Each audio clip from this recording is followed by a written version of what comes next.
Welcome back. All right, rough day in our house, so I'm just going to talk about this at the start to explain why, if I need to pause or take a moment, there's a reason. Yvonne's currently at the vet with our cat Lilybell. She has a blood clot, and they can't fix it, and so they have to put her down. So yeah. That being said, there's news around the hockey world. I shall report on the news around the hockey world.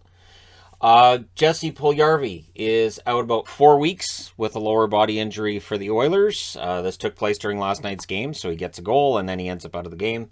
And so about a month without him. It's a good thing they've got Kane. They've got some scoring depth that's been playing pretty well. They should be able to get through this without too much difficulty, again, based on how they're playing right now. The waiver wire is busy today. The waiver wire being made up of Victor Rask is on waivers for the Minnesota Wild. Jamel Smith is on waivers for Detroit, which kind of surprises me because I thought they were going to have him and Giovanni on the same line and see how that works. And Connor Bunnaman on waivers for the Philadelphia Flyers. So I would expect Bunnaman to clear. Rask's going to clear. Jamel Smith, who knows? He may be on that same rotation through teams as Adam Brooks is. So he's claimed by Toronto, waived by Toronto, and picked up by Winnipeg. Sure.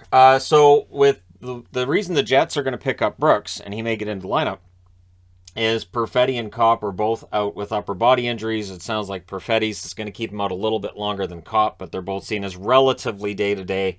And so the Jets needing a depth forward. Brooks is there. They pick him up on waivers. They'll probably re-waive him, and he'll end up back in Toronto. The Montreal Canadiens made it official today with Vinny Lecavalier also adding Nick Bobrov to join their hockey operations department.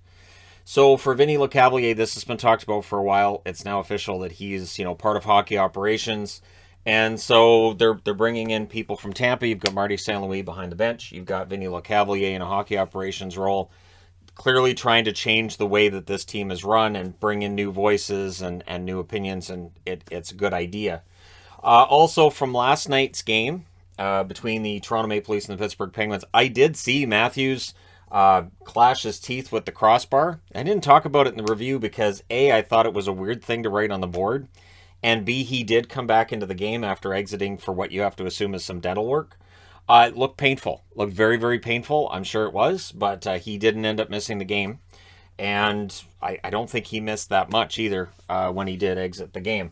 Also yesterday, Toronto revealed their Heritage jerseys, which are basically this, but the arenas is in a blue color, and they took the stripes off the sleeves. So I have no idea about what they're thinking with the Heritage jersey. Like, I know the darker blue is kind of a callback to in the 70s when you had to put your name on each jersey, but Harold Ballard didn't want that because he felt like that's how you sell programs, just with, fans needing to know who's wearing which number.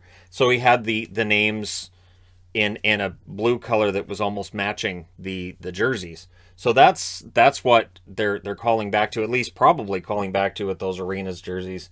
But it might be the first time with an Adidas that I've looked at it and said, I really don't want that. So I don't know whether, the Buffalo one is fantastic, but the Toronto one, I already have an arenas, and it looks really nice, comparatively speaking. And so, yeah, we'll see. All right, short video. You guys, I'm sure, will understand why Yvonne right now is going through. The vet has this paw thing that you can get this display of your pet. We got that with Raspberry. Man, pets, I tell you. Gotta love pets to keep getting pets. Because when they go, it's hard. So, yeah, she's at the vets right now. They're doing this paw thing they do for memory. So, I was intending to do more videos today other than just the review. We'll see once Yvonne gets home. For obvious reasons, you guys can understand that, I have stuff to do today and I might not be 100% able to throw together another in-depth video for today. But thank you guys so much for all your support. It means a lot. Don't forget to hit like and subscribe if you're browsing your way through, you just happened upon this video. And if you have a pet, well, give him a hug today, and just let him know how you feel about him. So, Lily Bell was just 7 years old, and she was fine one minute, and then the next she wasn't. She was in Yvonne's lap, fine, and 5 minutes later she's coming down the hall. She was dragging her back feet, couldn't stand up, and so immediately when Yvonne called me upstairs, I said, "Get her to the vet now," because when I see something like that, I'm like, "Yep, we can't do anything with that." And yeah, so all right, yeah, thank you guys so much for all your support. I'll talk to you again soon.